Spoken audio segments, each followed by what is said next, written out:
కాదు ప్రణవి, నువ్వేమో టీవీ చూడవు, రఘు మాస్టర్ని చూడవు, అసలు ఆయన ఎంత గొప్పవాడో నీకు తెలియదు. అసలు మనిషి గురించి తెలుసుకోకుండా నువ్వు అంతగా అడుగుతుంటే ఏదో ఉండుంటుంది, కనీసం విందాం. అంతగా అంటే 2 రోజులు అడిగాడు అంతే, 3వ రోజుకి తిట్టేశాడు.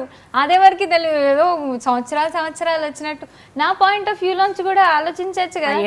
22-23 ఏళ్ళు ఏ అమ్మాయి పెళ్లి చేసుకోబుద్దేస్తుంది? ఏ అమ్మాయికి తిని అడిగాడు, అసలు పెళ్లి చేసుకోవా, నన్ను చేసుకోవా, ఇప్పుడు చేసుకోవా? నేను చేసుకుంటాను, నిన్ను చేసుకునే ఉద్దేశం నాకు లేదు.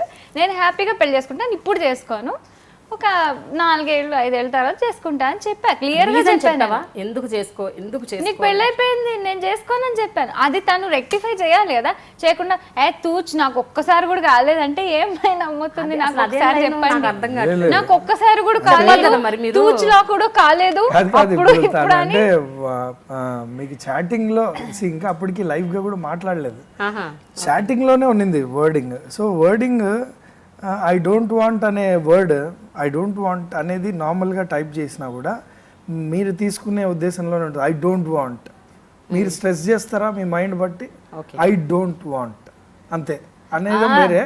ఐ డోంట్ వాంట్ అనేది చదవడం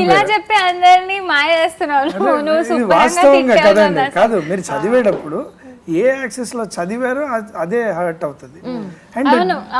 నేను నీకు చాలా పొగరు కదా, నీకు చాలా పొగరు, నీకు చాలా కొవ్వు ఎక్కువ. నన్ను వద్దంటున్నావు. నేను రఘు మాస్టర్ అని అంటాడా, నీకు పొగరు అంటాడా? లేదు, నేను అక్కడ టైప్ చేయడం కూడా నార్మల్ గా చెప్పేశాను.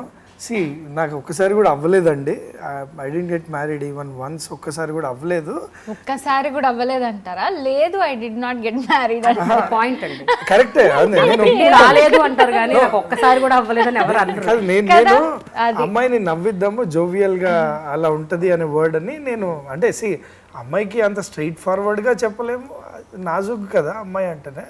సో జాగ్రత్తగానే అలా నవ్విస్తూ చెప్దాం అనేసరికి తను మాట్లాడుతుంటే ఇంకో 2 టాపిక్ అలానే పెరుగుతుంటే అయ్యో నేను ఒకసారి అయిపోయింది. సో నువ్వేంటి అంటే నువ్వేమన్నా పెద్ద ఇద్దరిని ఫీల్ అవుతున్నావా లేదా ఏంటి? నేను రాలేదు, అదే నా ఉద్దేశం ఏంటి, నా ఉద్దేశం ఏంటి, నేను నీ దగ్గరికి రాలేదు, నీ వెంట నేను పడలేదు. నేను వచ్చి నువ్వు ఆ వేళ హాయ్ చెప్పినప్పుడు కూడా రఘు మాస్టర్ అని నీ మీద పడి వేళ్ళాడి నేను నీతో మాట్లాడలేదు. నువ్వే వెళ్ళిపోతున్నావు, వెనక్కి వచ్చి మరి బాయ్ అని చెప్పేసి వెళ్ళావు. నువ్వే అంటించుకున్నావు, నువ్వే వచ్చావు. వచ్చినప్పుడు మరి కష్టపడాలి అంతే కదా. నాకు ఉద్దేశం లేదు, నేను ఫేర్గా క్లియర్గానే నేనున్నాను, నేను క్లియర్గానే ఉన్నాను, నువ్వు క్లియర్గా లేవు, నువ్వు క్లియర్గా చెప్పలేదు. డైలాగ్ విత్ ప్రేమ అండ్ ప్రేమ గారితో ఇంటర్వ్యూ చేయడం చాలా చాలా ఆనందంగా ఉంది. నీకు ఎలా ఉంది ప్రణవి, చెప్పు? నాకు చాలా చాలా చాలా ఆనందంగా ఉంది. Thank you Prema garu. And watch this exclusive interview of us in dialogue with Prema on I dream.